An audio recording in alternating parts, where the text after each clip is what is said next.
Hello guys, स्वागत है आपका सिटीजन सी चैनल पर। और आज आप देखने वाले हो अभी हाल ही में रिलीज हुई dystopian survival thriller movie the long walk का ब्रेकडाउन। इसके डायरेक्टर हैं फ्रांसिस लॉरेंस, जो कॉन्स्टेंटीन, आई एम लेजेंड और the hunger game series direct कर चुके हैं। इसका स्क्रीन प्ले दिया है जेटी मॉलनर ने, जिनकी अभी स्ट्रेंज डार्लिंग आई थी। मूवी बेस्ड है 1979 में आई स्टीफन किंग की सेम नाम की नॉवल पर, जो उन्होंने लिखी थी रिचर्ड बाकमैन के नाम से। रिचर्ड बाकमैन स्टीफन किंग का पेन नेम था, ये मैं काफी बार बता चुका हूँ। जब किंग का नाम हो गया था तब उन्होंने रिवील किया था कि बाकमैन भी मैं ही हूँ। मूवी में किस किस का दिमाग लगा है वो जानकर ही आप समझ गए होंगे कि मूवी मस्ट वॉच है। लगभग 40 साल से इस मूवी को बनाने के प्रयास चल रहे थे, तो कैसे कैसे मोड़ से गुजर कर ये मूवी बनी है वो भी मैं आपको इस वीडियो में बताऊंगा, और इस मूवी से जुड़े कई सारे इंटरेस्टिंग फैक्ट्स भी। तो चलिए अब ज्यादा देर ना करते हुए जल्दी से ब्रेकडाउन स्टार्ट करते हैं।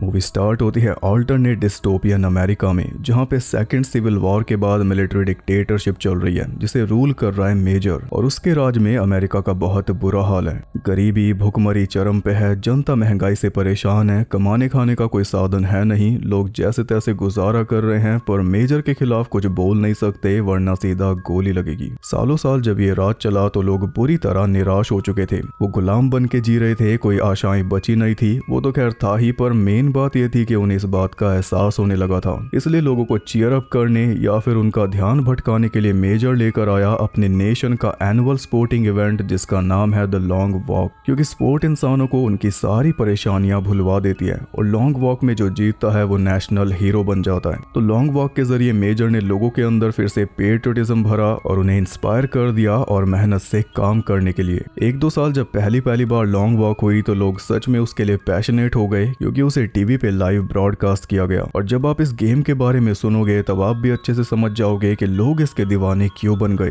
पहली बात तो लॉन्ग वॉक हर साल होती है, और साल में सिर्फ एक बार होती है, और इसमें सिर्फ जवान लड़के हिस्सा लेते हैं। हर साल हजारों लड़के अपनी मर्जी से इसके लिए अप्लाई करते हैं, जिनमें से सिर्फ 50 लड़कों को चुना जाता है, हर स्टेट में से एक लड़का। लॉन्ग वॉक कोई रेस नहीं है, बल्कि इसमें सिर्फ चलना होता है 3 माइल्स पर आवर की स्पीड मेंटेन करके, यानी 4.8 किलोमीटर पर आवर, जो कि चलने की नॉर्मल स्पीड है। लेकिन विजेता तो एक ही होता है, तो विजेता निकलता कैसे है, यही है असली कैच। 50 लड़कों को 3 माइल्स पर आवर की स्पीड मेंटेन करके रखनी पड़ती है, यानी नॉर्मल स्पीड से चलते रहना होता है। और एक बार वॉक शुरू हो गई तो कोई कहीं भी नहीं रुक सकता, फिर चलना मजबूरी है, चाहे कुछ भी हो जाए। अगर किसी की भी स्पीड 3 माइल से नीचे गिरी तो उसे एक वार्निंग दी जाती है कि स्पीड मेंटेन कर लो। 10 सेकंड के अंदर अगर स्पीड मेंटेन कर ली तो ठीक है, वरना एक और वार्निंग मिलेगी। उसके बाद भी अगर स्पीड मेंटेन कर ली तो सब ठीक रहेगा, और लगातार 1 घंटे तक मेंटेन करके रखी तो वार्निंग हट जाएगी। लेकिन अगर स्पीड मेंटेन ना कर पाए तो मिलेगी तीसरी वार्निंग,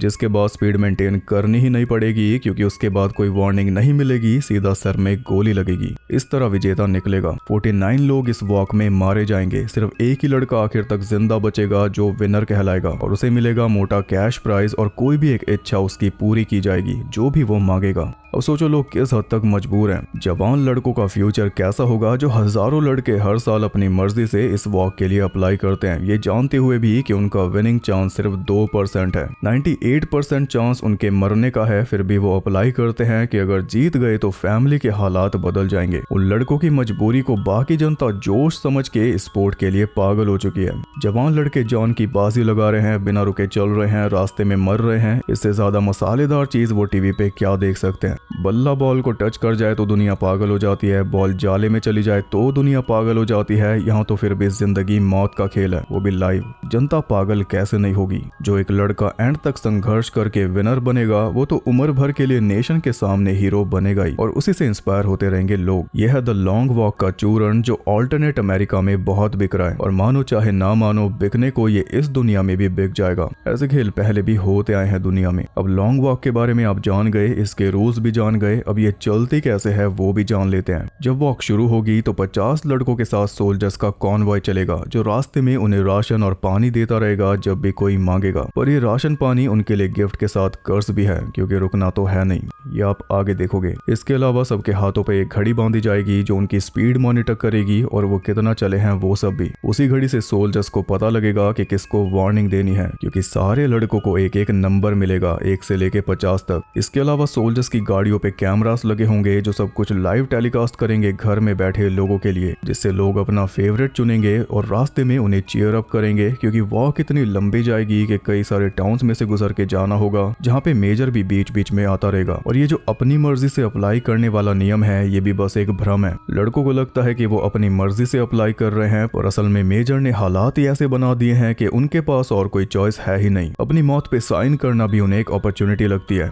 लोग इतने डेस्परेट हो चुके हैं कि लगभग हर लड़का अप्लाई करता है, तो मर्जी कैसे हुई। और जो लड़का नहीं करना चाहता उसे घर वालों की वजह से करना ही पड़ता है। भले ये गैम्बल है, पर अगर जीत गया तो घर वाले सेटल, और अगर मर गया तो घर वालों के ऊपर से बोझ कम, क्योंकि महंगाई भी इतनी है। लड़के अब यही सोच सोच के बड़े होते हैं कि एक दिन लॉन्ग वॉक में जाऊंगा और जीत कर अपनी फैमिली का जीवन संवार दूंगा। इस हद तक ये गेम लोगों की जिंदगियों में उतर चुकी है। इस साल की रेस शुरू होगी मेन से, जहाँ पे स्टीफन किंग की सारी कहानियां बेस्ड होती हैं।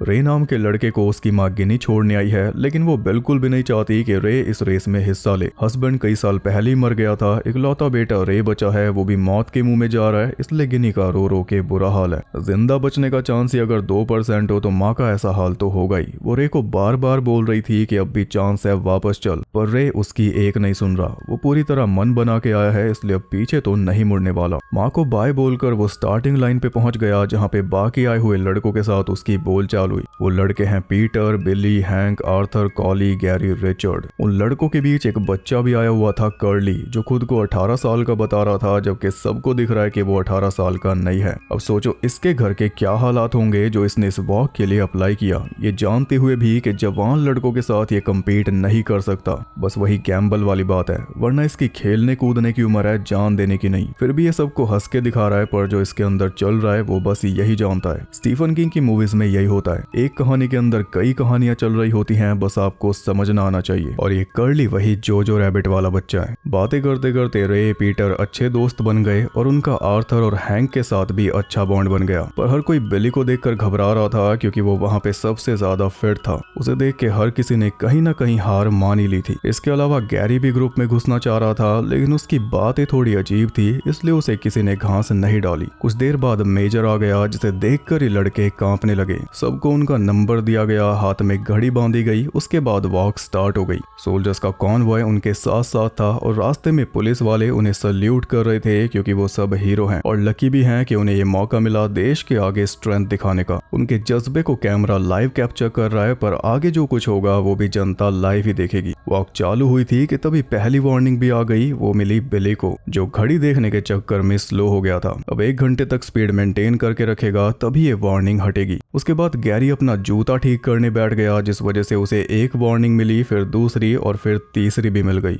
एकदम सेकंड्स के फर्क पे वो उठ के चल दिया, वरना गोली लगने ही वाली थी, क्योंकि हर वार्निंग के बाद 10 सेकंड का टाइम होता है वापस स्पीड मेंटेन करने के लिए, यानी नॉर्मल चलने के लिए। ये जो गैरी ने किया वो जानबूझ के किया। इसे वो अपनी समझदारी बता रहा था कि मैंने सोल्जर्स को बेवकूफ बना के 30 सेकंड रेस्ट कर लिया। लेकिन ये कैसी समझदारी है जिसकी वजह से अब ये 3 घंटे तक धीरे हो ही नहीं पाएगा। ये तो बेवकूफी हुई। 3 घंटे बाद ये वार्निंग्स हटेंगी और अभी तो वॉक चालू ही हुई है। अभी से किस बात का रेस्ट लेना था। बस हर कोई अपनी तिगड़म लड़ा रहा है कि मौका आने पर हम कैसे चीटिंग कर पाएंगे। आर्थर बताने लगा कि उसे तो बस पैसा चाहिए, जो एक विश पूरी होगी उसके बारे में ज्यादा सोचा नहीं। मतलब कि वो ये बता रहा था कि वो कितना लकी है जो उसका सिलेक्शन हुआ। पर रे ने उसका ये वहम उसी टाइम तोड़ दिया कि तू लकी नहीं है, तेरे पास बस और ऑप्शंस नहीं है, वरना तू इस वॉक में क्यों आता। इस वॉक के लिए अप्लाई करना कंपलसरी नहीं है, फिर भी पूरे देश का हर एक लड़का अप्लाई करता है। ऐसा क्यों? क्योंकि कोई और चॉइस नहीं है। हमें जबरदस्ती इसमें धकेला जा रहा है, फिर भी हम कभी सवाल नहीं करते, उल्टा खुद को लकी फील करते हैं। और जो भी लोग आज तक इस वॉक को जीत के अमीर बने हैं, उन्होंने देश में क्या अच्छा कर दिया, कुछ चेंज किया क्या? वो भी सिस्टम का हिस्सा बन चुके हैं। अमीरी वाले पर्क्स एंजॉय कर रहे हैं, उन्हें किसी से कोई मतलब नहीं। इस वॉक को सिर्फ गरीब लोग देखते हैं और वही इससे इंस्पायर होते हैं, जबकि इसमें उनका कोई भला नहीं है। वॉक जीत के इस देश में कोई बदलाव नहीं आया, ना ही आएगा। इससे साफ हो गया कि रे इस वॉक की असलियत यह समझता है, पर सवाल यह है कि फिर वो खुद इस वॉक में क्यों आया। पैसा और विश तो उसके लिए मैटर नहीं करती, फिर उसका मोटिव क्या है वो उसने किसी को बताया नहीं।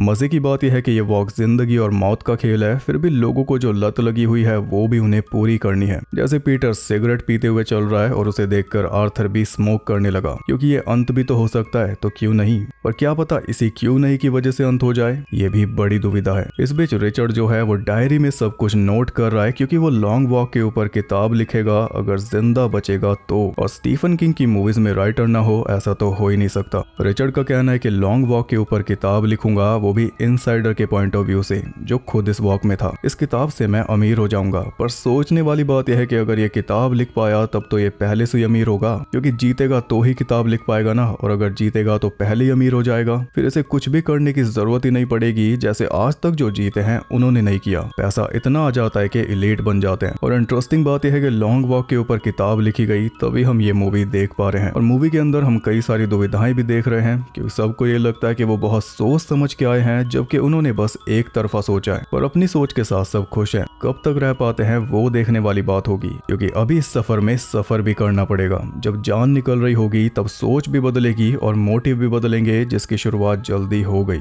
कर्ली को वार्निंग मिल गई क्योंकि उसकी लेग में क्रैम्प आ गया था, और जब क्रैम्प आ जाता है तो पैर जमीन पे रखना भी मुश्किल हो जाता है, लेकिन उसे तो चलते रहना था। वो चिल्ला चिल्ला कर रो रहा था क्योंकि वार्निंग बढ़ती जा रही थी और उसकी बॉडी उसका साथ नहीं दे रही थी। रे ने उसकी मदद करने की कोशिश की ताकि वो चलता रहे, लेकिन वो नहीं चल पाया। आखिर में दर्द के मारे उसे बैठना ही पड़ा, और तब तक उसका टाइम खत्म हो चुका था। इसलिए सोल्जर ने उसके सर में गोली मार दी, और मरते मरते भी वो यही बोल रहा था कि ये फेयर नहीं है। जिस भी मोटिव से वो आया था वो उसी के साथ खत्म हो गया, और उसकी फैमिली ये लाइव देख रही होगी। फिजिकल एबिलिटी के हिसाब से यही होना था। अडल्ट्स के बीच बच्चे को ही सबसे पहले मरना था, लेकिन बच्चे को अपने सामने मरता देखकर सारे अडल्ट सहम चुके थे, सबसे ज्यादा रे। वो एकदम सुन हो चुका था, जिस वजह से उसे भी वार्निंग मिलने लगी, और पीटर उसे आगे बढ़ाने आया तो पीटर को भी वार्निंग मिल गई। लेकिन पीटर ने जैसे तैसे रे को आगे बढ़ा दिया। और ये थी इस मूवी की 21 मिनट लंबी ओपनिंग। हाँ जी, अभी तक इंट्रो ही था। मूवी अब शुरू होगी तो जरा सांसें थाम के बैठ जाओ।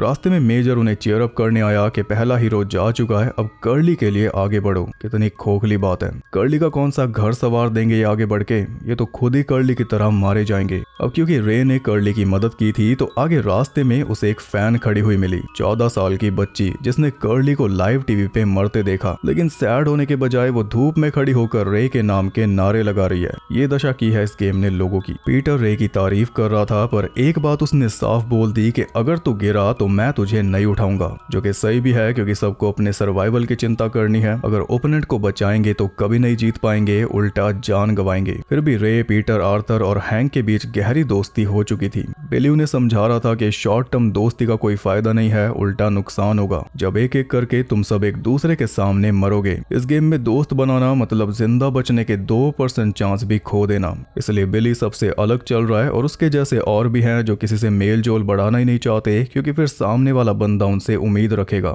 लेकिन पीटर का कहना है कि आखिरी टाइम की छोटी सी दोस्ती बिना किसी दोस्ती से तो बेहतर ही है। वही सेकंड पर्सपेक्टिव। अब चलते चलते नंबर 1 को दौरा पड़ गया, जिस वजह से उसकी वार्निंग्स भी पूरी हो गई और उसे भी गोली मार दी गई। सब उसके लिए सैड फील कर रहे थे, लेकिन गैरी उसका मजाक उड़ा रहा था, क्योंकि उसका तो एक कॉम्पिटिटर कम हो गया। अब तक सबने इतना तो देख लिया कि जिंदगी और मौत सब बॉडी के ऊपर निर्भर है। चाहे चालाकियां सोच लो या चीटिंग के रास्ते सोच लो, बॉडी कभी भी किसी भी वजह से कहीं भी साथ छोड़ देगी, उसी टाइम गोली लग जाएगी। हैंक के पैर में भी दिक्कत आने लगी थी, फिर भी वो बस चले जा रहा था। कुछ वो चारों बातें करते चल रहे थे तो सफर भी ठीक कट रहा था। हर तरह से एक दूसरे की मदद भी कर रहे थे। हैंक का राशन उसके हाथ से गिर गया तो रे ने उसे अपना राशन दे दिया, और घड़ी देखकर उन्होंने पाया कि वो स्पीड से तेज चल रहे हैं, जिस वजह से ज्यादा स्ट्रेस पड़ रहा है। इसलिए स्पीड थोड़ी कम कर दी तो हैंक को भी बेहतर फील होने लगा। ये पहली काम की चीज जो वो फिगर आउट कर पाए कि तेज चल के कोई फायदा नहीं है, इस रेस में कोई फिनिश लाइन है ही नहीं। पीटर के फेस पर एक स्कार था तो रे ने उसके बारे में पूछा, पर पीटर ने कोई जवाब नहीं दिया।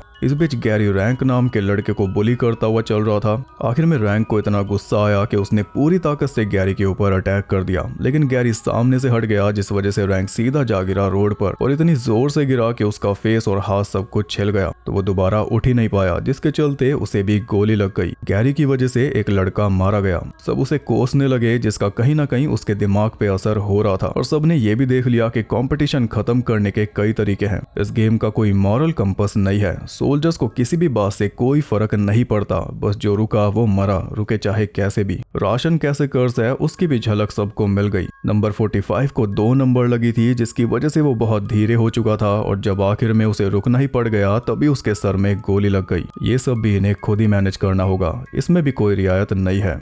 रात होते ही सोल्जर्स की गाड़ियों पे लगी लाइट्स ऑन हो गई और सबने जैकेट्स वगैरह निकाल के पहन ली। लेकिन रात का सफर बहुत ज्यादा मुश्किल हो रहा था, क्योंकि उसमें सबसे बड़ी दुश्मन थी नींद। बहुत देर तक सबके सब खुद को होश में रखने की कोशिश करते रहे, पर जैसे ही सुबह के 3-4 बजे का टाइम हुआ सबकी आंखें बंद होने लगी। रे भी अपनी माँ के सपनों में खो चुका था। वो तो जब वार्निंग मिली तब होश में आया, उसके बाद भी खुद को संभाल नहीं पा रहा था, इसलिए एक और वार्निंग मिल गई। पीटर उसे सहारा दे रहा था तो वो पीटर के ऊपर ही चिल्लाने लगा, क्योंकि उसका दिमाग खराब हो चुका था। चारों तरफ सबकी आंख लग रही थी, इसलिए बस वार्निंग ही वार्निंग सुनाई दे रही थी। और असली पैनिक तब बढ़ा जब नींद में ही लड़कों के सर में गोलियां लगनी शुरू हुई। तब रे ने पूरी स्पीड से चलना शुरू कर दिया और एक के बाद एक जो भी आगे था या पीछे था उन्हें गोली लगती जा रही थी, जिस वजह से रे के पैर भी उसके काबू में नहीं थे, क्योंकि उसकी भी 2 वार्निंग्स हो चुकी थी। उसे लग रहा था कि अब वो भी मारा जाएगा, पर तब भी पीटर ने ही उसे संभाला, उसे शांत किया और आगे बढ़ने में उसकी मदद की। तब कहीं जाकर वो सुबह तक सरवाइव कर पाया,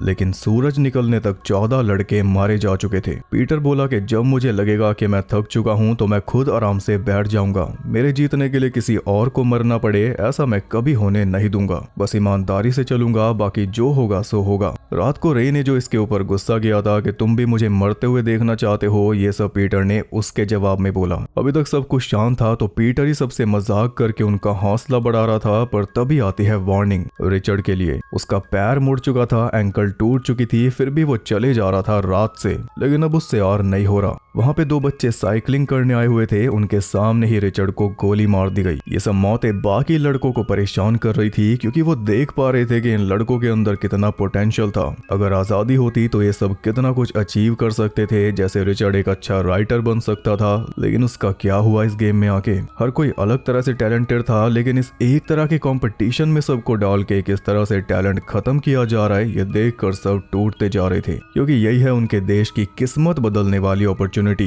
जो सच में सबकी किस्मत बदल रही है। हर एक मरने वाले में उन्हें अपना भी चेहरा दिखाई दे रहा है, क्योंकि बचेगा तो सिर्फ एक। ऐसे चलते चलते उन लोगों ने 100 मील पूरे कर लिए थे। रास्ते में एक बच्चा दिखाई दिया जिसकी सिर्फ एक ही टांग थी। वो ये सोचकर दुखी था कि मैं कभी इस वॉक में हिस्सा नहीं ले पाऊंगा, और जो वॉक में थे वो उसके लिए खुश थे कि कम से कम ये इस वॉक में आने से बच जाएगा। जैसे वो टाउन में पहुंचे, एक लड़के ने वॉक से निकलकर भागने की कोशिश की तो उसे वहीं पे भून दिया गया, क्योंकि रोड से उतरना रूल्स के खिलाफ है। हैंक बहुत ज्यादा वीक फील कर रहा था, और बिली जिसकी बॉडी देखकर बाकी सब परेशान हो गए थे, वो भी बीमार हो चुका है। हर स्प्रिंग में उसे एलर्जी हो जाती है, जो कि 10 सालों से नहीं हुई थी, लेकिन अब हो गई। वो खुद बोल रहा है कि मेरी बॉडी ने ही मेरे साथ भद्दा मजाक कर दिया, क्योंकि सालों साल उसने बॉडी को ट्रेन किया था इस वॉक के लिए। मौका आने पर बॉडी मुकर गई। आर्थर ने रे से पूछा कि तुम इस वॉक में आए क्यों हो जब तुम्हें पैसा चाहिए ही नहीं। रे ने सीधा जवाब तो नहीं दिया, बस ये बताया कि जो मुझे विश मिलेगी उससे मैं इस वॉक को ही बंद करवा दूंगा, जो कि ऑब्वियसली नहीं होने वाला, क्योंकि ये मेजर के खिलाफ जाने वाली बात है जिसपे सीधा गोली लगती है। मगर रे को यकीन है कि वो कुछ कर देगा। आर्थर बोला कि थोड़ी धीरे बोल, अगर मेजर तक ये बात पहुंच गई तो तुझे पहले ही मार देगा। लेकिन पीटर ने रे का साथ दिया, और देखते ही देखते वहां पे मेजर के खिलाफ नारे लगने लगे, जिसमें बिली उनके साथ नहीं था, पर यह विरोध उसे भी अच्छा लगा। रात होते ही बारिश शुरू हो गई, जिसने और हालत खराब कर दी, स्पेशली बिली की। रे की फिर से आंख लग गई थी, लेकिन पीटर ने उसे धीरे होने नहीं दिया। इसी भरोसे के चलते अगली सुबह रे ने पीटर को बता दिया कि आखिर उसे इस वॉक से चाहिए क्या। उसने बताया कि वॉक जीतने के बाद वो एक M16 राइफल मांगेगा और उससे मेजर को मार डालेगा, जिससे डिक्टेटरशिप भी खत्म हो जाएगी और ये वॉक भी। मेजर को इसलिए मारेगा क्योंकि रे के जो डैड थे वो मेजर के विचारों के खिलाफ थे। वो हमेशा रे को आजाद ख्याली सिखाते थे और वो सब चीजें पढ़ाते थे जो मेजर ने बैन की हुई थी। जब मेजर को इस बात का पता लगा तो मेजर ने रे के सामने ही इसके डैड को मार डाला। उस दिन से ये बस यही सोचकर बड़ा हुआ है कि मुझे अपने डैड का बदला लेना है और ये वॉक जीत कर ही वो पल आ सकता है जिसमें मेजर इसके करीब होगा और खुद इसकी इच्छा पूरी करेगा। इस खतरनाक इरादे के साथ ये इस वॉक में आया है, इसलिए इसकी माँ इसे रोक रही थी और ये उन्हीं के ऊपर चिल्लाकर चला आया था। पीटर ने उसे समझाया कि ऐसा करने से कुछ नहीं बदलेगा, उसी टाइम तुझे भी मार दिया जाएगा और तेरी माँ को भी। इससे अच्छा तू अपनी माँ के साथ जीवन बिता सकता है, वो इससे ज्यादा बेहतर होगा। ये दुनिया ऐसे खोने के लिए नहीं है। मेजर जाएगा तो एक और मेजर आ जाएगा और तुझे अपना दर्द दिखता है पर अपनी माँ का दर्द नहीं दिखा आज तक। पीटर की बातों से रे भी सोचने पर मजबूर हो गया। पहली बार वो बदले से आगे का सोच रहा था। इसी बीच एक लड़के के पैरों में दर्द होने लगा था तो तंग आकर वो टैंक के ऊपर चढ़ने लगा। तभी सोल्जर ने उसे नीचे गिरा दिया और टैंक उसके पैरों के ऊपर से चढ़ा के ले गए। पैर उसके बचे ही नहीं थे, फिर भी उसे गोली नहीं मार रहे थे बल्कि वार्निंग दे रहे थे कि स्पीड मेंटेन कर। वो तड़पता रहा मगर टाइम पूरा होने पर ही उसे गोली मारी। ये देखकर एक और लड़का पागल हो गया। सारे कपड़े उतार कर उसने भागने की कोशिश की तो उसे भी भून दिया गया और अब तो गोली चलने की आवाज सबको डराने लगी थी क्योंकि उतने लड़के अब बचे ही नहीं। क्या पता अगली गोली किस पे चल जाए। रात होते हैंक ने भी हार मान ली। आगे चलने के बजाय वो उल्टा पीछे जाने लगा और जैसे उसने सोल्जर की गन पे हाथ रखा सोल्जर ने उसे गोली मार दी। उसके पेट में गोलियां मार के उसे तड़पने के लिए छोड़ दिया गया, ये दिखाने के लिए कि ऐसा करने वाले के साथ क्या किया जाएगा। और उसकी चीखें आर्थर से सुनी नहीं गई। वो भागकर उसके पास पहुंच गया जिस वजह से उसके भी 2 वार्निंग्स हो गई, लेकिन उसे कोई परवाह नहीं थी। तब रे भी वापस भागा और वो जबरदस्ती आर्थर को खींचकर आगे ले आया क्योंकि हैंक का मरना तो तय हो चुका था। कम से कम जज्बात में आकर आर्थर ना मरे उसी चंद पलों की दोस्ती की वजह से। ऐसी 200 मील भी पूरे हो गए। सुबह होने पर कॉली ने सबको बताया कि हैंक मैरिड था। स्टार्टिंग लाइन पे उसने ये बात बताई थी। 50 लड़कों में वो इकलौता था जिसकी वाइफ थी। ये सुनकर पीटर ने सबसे प्रॉमिस लिया कि हम में से जो भी जीतेगा वो हैंक की वाइफ के लिए कुछ ना कुछ करेगा। और वो 6 ही लोग बचे थे तो पीटर ने सबसे हामी भरवाई गैरी को छोड़कर। गैरी से उसने पूछा तक नहीं और ये बात गैरी को चुभ गई। वो पहले गिल्ट से भरा पड़ा था, बस यहाँ पे उसका मेंटल ब्रेकडाउन हो गया। एक चम्मच अपने गले में घुसाकर वो वहीं पे ढेर हो गया। फिर टाइम पूरा होने पर उसे गोली मार दी गई। रात होते ही हम एक जलती हुई कार देख पाते हैं जिसे आप क्रिस्टीन का रेफरेंस समझ सकते हो। अगली सुबह तक उनके 286 मील पूरे हो गए और वो पहुंच गए रे के होम टाउन में जहां पे उसे देखने के लिए खड़ी हुई थी उसकी माँ। और माँ को देखकर रे से रहा नहीं गया। वो भागकर माँ से माफी मांगने पहुंच गया क्योंकि अब तक उसका भी नजरिया पूरी तरह बदल चुका था। जिस तरह से उसने एक एक करके अपने साथियों को दम तोड़ते देखा उसे लाइफ की वैल्यू पता चल चुकी थी। लेकिन इस चक्कर में रे की वार्निंग्स बढ़ती जा रही थी और साथ में पीटर की भी, क्योंकि यहाँ भी पीटर ने उसका साथ नहीं छोड़ा। गेम के इतने क्रूशल पॉइंट पे भी वो ही जबरदस्ती रे को वापस आगे लेकर गया, वरना रे को बस अपनी माँ दिख रही थी और कुछ नहीं। और पीटर ने ही उसे रोड से उतरने से रोक के रखा जिस वजह से वो जिंदा भुनने से बच गया। पर रे अब पछता रहा था कि मैंने अपनी माँ की बात क्यों नहीं सुनी। उनकी भी तो मुझसे कुछ उम्मीदें होंगी, मैंने क्यों नहीं कभी सुनी। यहाँ पे पीटर उसे शांत करता है अपनी कहानी सुनाकर। वो बताता है कि बचपन में ही उसके मॉम डैड मर गए थे। उसके अंकल ने उसे रखा लेकिन बदले में रोज उसके साथ जुल्म किया। ऐसे जुल्म सहते हुए वो बड़ा हुआ तो गुजारे के लिए गलत कामों में पड़ गया। फिर एक दिन एक गलत आदमी से उलझ बैठा जिसने इसके चेहरे पे एक कट मारा था। और चेहरे पे तो फिर भी छोटा कट है, बॉडी पे इससे बड़े कट्स हैं। उस आदमी ने इसे मरने के लिए छोड़ दिया था, फिर भी ये जिंदा बच गया। इसे सेकंड चांस मिला, तब से इसने ठान लिया था कि हमेशा रोशनी को चुनेगा, अंधेरे को नहीं। और यही बात अब रे को समझा रहा है कि तू तो बस 5 दिन से चल रहा है, मैंने चलते चलते पूरा जीवन निकाल दिया। यही वजह है कि रात को इसे नींद भी नहीं आती। उसने रे को बोला कि अगर तू जीता तो प्राइज लेकर अपने घर जाना अपनी माँ के पास। मैं तो किसी के पास नहीं जा सकता, मैंने कोई परिवार कभी देखा ही नहीं, पर तेरे अंदर मैंने अपना भाई देखा है, तो भाई की तरह अब मेरे साथ चलता रहे। ऐसे ही 300 मील पूरे हो चुके थे। बिली के अंदर भी अब ताकत नहीं बची थी, इसलिए उसने बोल दिया कि अब से कोई किसी की मदद नहीं करेगा, क्योंकि ऐसा करके तुम हमारे साथ गलत कर रहे हो। अगर तुम ऐसे मदद ना करते तो अब तक ये वॉक खत्म हो चुकी होती। और उसकी बात में दम है। वो सब राजी हो गए थे कि इतने में कॉली का भी मानसिक संतुलन बिगड़ गया। उसने गन छीन कर एक सोल्जर को ही मार डाला। बदले में उसे भी गोली लगी, लेकिन सोल्जर उसे तड़पाते उससे पहले उसने खुद ही अपनी जान ले ली।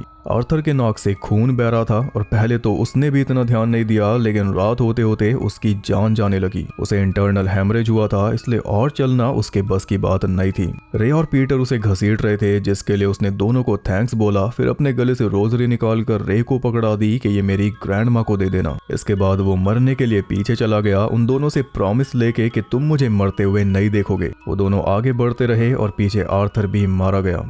बिली की बॉडी भी अब जवाब दे रही थी, इसलिए उसने बता दिया कि मेजर मेरा बाप है, मैं उसका नाजायज बेटा हूँ। इस वॉक में आने का मेरा मकसद था वो एक विश पाना, जिससे मैं अपने बाप से विश मांगता कि मुझे अपना लो, लेकिन अब ये हो नहीं सकता। वो भी रुक गया और उसे भी गोली मार दी गई। जब नंबर बांटे जा रहे थे तब मेजर ने बिली को बोला था गुड लक सन, यानी उसे पता था कि बिली उसका बेटा है, लेकिन इससे कुछ भी नहीं बदलता क्योंकि ऐसे उसके दर्जनों बेटे हैं। अब बचे सिर्फ रे और पीटर, जीतने का 50-50% चांस। 331 मील चल के वो दोनों एक टाउन में पहुंचे जहां पे भारी भीड़ जमा हुई थी विनर को देखने के लिए। और जैसा कि पीटर ने बोला था वो थक हार के खुद ही बैठ गया, लेकिन इस बार रे ने उसे उठा के आगे बढ़ाया जैसा अब तक पीटर कर रहा था। अगर पीटर ना होता तो रे कब का मर चुका होता। इसी बात को ध्यान में रखते हुए पीटर को आगे बढ़ाकर रे खुद रुक गया, और इससे पहले कि पीटर को पता चलता रे का टाइम पूरा हो गया तो पीटर के सामने ही रे को गोली मारी मेजर ने। जिसे रे गोली मारना चाहता था उसी ने रे को गोली मारी, और ये पीटर से बर्दाश्त नहीं हुआ क्योंकि उसी के कहने पर रे ने अपना नजरिया बदला था। जब विश मांगने की बारी आई तो पीटर ने मांगी राइफल, और राइफल मिलते ही उसने मेजर को गोली मार दी रे का बदला लेने के लिए। इसके अलावा उसे और कुछ सूझा ही नहीं। पहले मेजर ने रे के डैड को मारा था, फिर रे को भी मार दिया, और उसकी माँ के ऊपर क्या बीत रही होगी जिसने पहले अपने हस्बैंड को अपने सामने मरते देखा, फिर सेम आदमी के हाथों अपने जवान बेटे को मरते देखा। तो रे की माँ के लिए पीटर को यह करना जरूरी हो गया था। भीड़ एकदम शांत हो चुकी थी और पीटर अपने रास्ते पर आगे बढ़ गया क्योंकि और लॉन्ग वॉक अभी बाकी है। इसी के साथ ये मूवी हो गई खत्म। ये मूवी प्योर सिनेमा है, इसे खुद एक्सपीरियंस करना बहुत जरूरी है। जो भी इसमें बातें हैं या लोगों की हालत कैसे चेंज होती जाती है, गोलियों की आवाज या जो टेंशन है, वो सब बहुत ही ज्यादा बुरा हाल कर देती है। जब भी ये मूवी अवेलेबल होगी तो इसे एक बार देखना जरूर, ये भी क्लासिक बनने वाली है। उन कुछ स्टीफन मूवीज में से एक है जो एंड होते होते एकदम तबाह कर देती है हमें भी। The Green Mile, the Shawshank Redemption, Stand by Me जैसी ये मूवी है, ये हिंदी में भी जरूर आएगी कभी ना कभी। शुरू में ऐसी लगेगी जैसे पता नहीं क्या चल रहा है, क्यों की बातें सुनाई जा रही हैं हमें, लेकिन उन्हीं बातों की वजह से एंड आते आते ये एकदम जकड़ लेगी। बहुत टाइम बाद ऐसी कोई मूवी देखने को मिली है तो इसे मिस मत करना। इसकी मेकिंग की बात करें तो इसे बनने में कई साल लग गए। 1988 में जॉर्ज रोमेरो इसे डायरेक्ट करने वाले थे, लेकिन वो मूवी कभी बन नहीं पाई। रोमेरो जिन्होंने लिविंग डेड सीरीज बनाई। फिर 2007 में फ्रैंक डैराबॉन्ट ने मूवी के राइट्स खरीदे और बोला कि एक दिन मैं इसे बनाऊंगा, लेकिन वो भी नहीं बना पाए, इसलिए राइट्स उनके हाथ से भी निकल गए। फ्रैंक डैराबॉन्ट को नहीं जानते तो बता दूं, the Shawshank redemption, the Green mile और द मिस्ट इन्होंने ही बनाई है। स्टीफन किंग नॉवेल्स की अच्छी परख है इन्हें, ये बनाते तो भी 4 चांद लगने थे। फिर 2018 में न्यू लाइन सिनेमा आगे आया जिसने जेम्स वैंडरबिल्ट को राइटर रखा इस मूवी के लिए। वैंडरबिल्ट लिख चुके हैं Darkness Falls, Zodiac, the Amazing Spiderman, नई वाली स्क्रीम 6 जैसी बड़ी मूवीज। वैंडरबिल्ट राइटर और डायरेक्टर रखा गया था आंड्रे ओवरडल को, जो बना चुके हैं the Autopsy of Jane Doe, Scary Stories to Tell in the Dark, Troll Hunter और the Last Voyage of the Demeter. ये मूवी भी बड़ी होती अगर बन पाती, तो ये भी नहीं बनी। फिर नवंबर 2023 में आगे आया लायंस गेट। सीधा डायरेक्टर रखा फ्रांसिस लॉरेंस को, राइटर रखा जेटी मॉलनर को, और 8 महीनों के अंदर शूटिंग स्टार्ट हो गई। कुछ इस तरह इतने सालों के बाद फाइनली ये मूवी बन पाई है। कितने राइटर बदले, कितने डायरेक्टर, कितने स्टूडियोज, जबकि कॉन्सेप्ट आप देख ही रहे हो कितना क्रेजी है। और ये मत सोच लेना कि लॉन्ग वॉक तो कोई काल्पनिक चीज है, हम सब भी लॉन्ग वॉक में चल रहे हैं। यही असली मूवी है, बैठ के सोचना आराम से। फिलहाल बात करते हैं मूवी से जुड़े कुछ इंटरेस्टिंग फैक्ट्स के बारे में।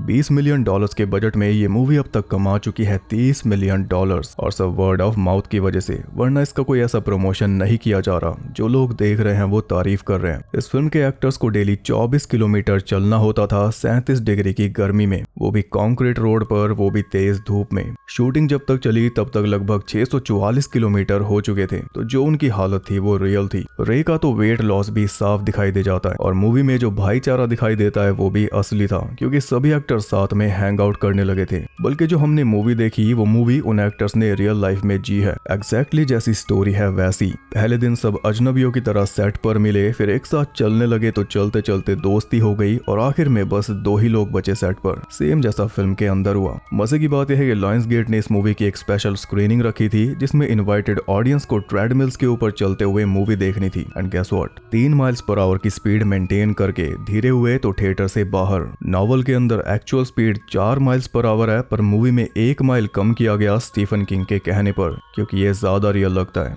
लड़के उल्टे होके चल रहे थे, मौज मस्ती भी कर रहे थे, वो 4 माइल पर आवर में पॉसिबल नहीं है। यकीन नहीं आता तो एक बार उल्टा चल के देख लो। नॉवल के अंदर 50 के बजाय 100 लड़के हिस्सा लेते हैं और मूवी में रे और पीटर की एज ज्यादा है, पर नॉवल में उनकी एज 16 साल है। पीटर, आर्थर, हैंक और कॉली, नॉवल के अंदर ये सारे कैरेक्टर्स वाइट हैं। नॉवल में पीटर रे की तरफ सेक्सुअली अट्रैक्टेड हो जाता है और उसे बताता भी है। नॉवल की एंडिंग मूवी से अलग है, वो मैं स्पॉइल नहीं करूंगा। क्लियरली ये एक एंटी वॉर और एंटी मिलिट्री मूवी है, पर स्टीफन किंग का कहना है कि मैंने ऐसा कुछ भी सोचकर ये नॉवल नहीं लिखी थी। जो कुछ आसपास चल रहा था ये उसी का इन्फ्लुएंस है, जैसे वियतनाम वॉर। पूरी मूवी में हमें मेजर की आंखें नहीं दिखाई गई, उसने चश्मा कभी उतारा ही नहीं, चाहे रात हो या सुबह। इवन साइड से भी उसकी आंखें नहीं दिखी। मेजर का रोल किया है मार्क हेमिल ने, जो अपने जोकर के रोल के लिए फेमस है, पर उनका कहना है कि ये रोल उनका आज तक का सबसे वर्स्ट कैरेक्टर है। शूटिंग के दौरान मार्क हेमिल सभी एक्टर से मिलना चाहते थे, लेकिन कुछ एक्टर्स थे जो उनसे नहीं मिले, क्योंकि उन एक्टर्स को मेजर के लिए हेट पैदा करनी थी जो उनके चेहरे पे दिखाई दे, जैसे कूपर, हॉफमैन और डेविड जॉनसन। कूपर ने तो साफ मना कर दिया था कि अगर मैं मार्क से मिला तो उन्हें जान से मार दूंगा। कैरेक्टर में घुसने की किस हद तक कोशिश थी आप देख लो। इसी वजह से सेट पर भी एक जेन्युइन हेट वाला टेंस माहौल बना रहा, पर जब शूटिंग खत्म हुई तो उसी वक्त कूपर मार्क के ट्रेलर में पहुंचे और दोनों ने घंटों तक बात की। ऐसे डेविड ने भी एकदम लास्ट में बात की और पाया कि मार्क तो एक अच्छे इंसान है। मार्क ने इस रोल के लिए हाँ इसलिए की क्योंकि ऐसा कुछ उन्होंने अपने टीनेज डेज में देखा था जब वो जापान में थे। उनका स्कूल मिलिट्री बेस के पास था, जहाँ पे उन्होंने बहुत सी क्रूल चीजें देखी, इसलिए रोल भी इतनी आसानी से कर लिया। वैसे मार्क खुद गन कल्चर के खिलाफ है, इसी वजह से वो मूवी के लिए मना भी करने वाले थे। 2019 में मार्क ने मन बना लिया था कि वो एक्टिंग छोड़ देंगे, लेकिन उनका मन बदल दिया माइक फ्लैनेगन ने उन्हें the Fall of the House of Usher में कास्ट करके। मार्क ने बोला है कि माइक ने मेरा करियर रिवाइव किया, फिर अभी लाइफ ऑफ चक में भी कास्ट किया। तो मार्क की ये तीसरी स्टीफन किंग मूवी हो गई। सबसे पहली थी स्लीप वॉकर्स, वीडियो नहीं देखी तो देख लेना। डेविड इस मूवी के लिए ना करने वाले थे, और अगर हाँ करते भी तो उन्हें रे का रोल चाहिए था, पर जब वो डायरेक्टर से मिले और उनके बीच मूवीज को लेकर बातचीत हुई तब डेविड ने इस मूवी के लिए हाँ कर दी। और मूवी करने के बाद उन्हें पता चला कि सबसे मेन रोल तो पीटर का ही था। रे का रोल कूपर के लिए मुश्किल था, क्योंकि कूपर ने भी अपने डैड को खोया था। तो मूवी में उन्होंने अपना असली ड्रामा शो किया। ये 2024 में आई 4 स्टीफन किंग मूवीज में से एक है। बाकी 3 है the Monkey, the Life of Chuck और द रनिंग मैन, जो भी रिलीज होगी। इनके अलावा वेलकम टू डैडी शो आएगा और अगले साल बहुत ज्यादा मूवीज आने वाली है। ये मूवी ऑल्टरनेट अमेरिका में बेस्ड है, लेकिन प्रेजेंट में नहीं बल्कि उसी पुराने दौर में जब नॉवल लिखी गई थी। ये पता चलता है सोल्जर्स की यूनिफॉर्म, M16 राइफल्स, घड़ियां, गाड़ियां, इन सब को देखकर। ये फ्रांसिस लॉरेंस की 8th फिल्म है जो किसी बुक पर बेस्ड है। बिली यानी गैरेट वॉरिंग ने गैरी के रोल के लिए ऑडिशन दिया था। मूवी में F वर्ड यूज हुआ है 286 बार। मूवी के एंड में ब्लैक क्लोक पहनकर मार्क हेमिल ने लूक स्काईवॉकर की याद दिलाई है। तो ये थे इस मूवी से जुड़े ढेर सारे इंटरेस्टिंग फैक्ट्स। आई होप आपको पसंद आए। वीडियो पसंद आई तो लाइक कर देना और कमेंट करके बताओ कि आपको ये मूवी कैसी लगी। द ग्रीन माइल जिसने भी नहीं देखी वो जरूर देख लेना, फिर आके कमेंट करना कि क्या देखा उसमें। यकीन मानो आजकल की मूवीज ऐसी नहीं आती हैं। अब इसके बाद सॉवी एंथोलॉजी आएगी, उसे कहीं मिस ना कर दो। उसके लिए चैनल को सब्सक्राइब करके बेल नोटिफिकेशन को ऑल पर सेट कर लो, ताकि नोटिफिकेशन आपको धकेल के यहाँ तक ले आए। और ज्यादा कनेक्टेड रहने के लिए आप मुझे इंस्टाग्राम पर फॉलो कर सकते हो, वहाँ पे आपको बहुत कुछ जानने के लिए मिल जाएगा, और साथ ही बाकी जगहों पर भी जिनके लिंक्स आपको मिल जाएंगे नीचे। तो मैं आपसे मिलता हूँ अगली वीडियो के साथ, तब तक के लिए सबको बाय।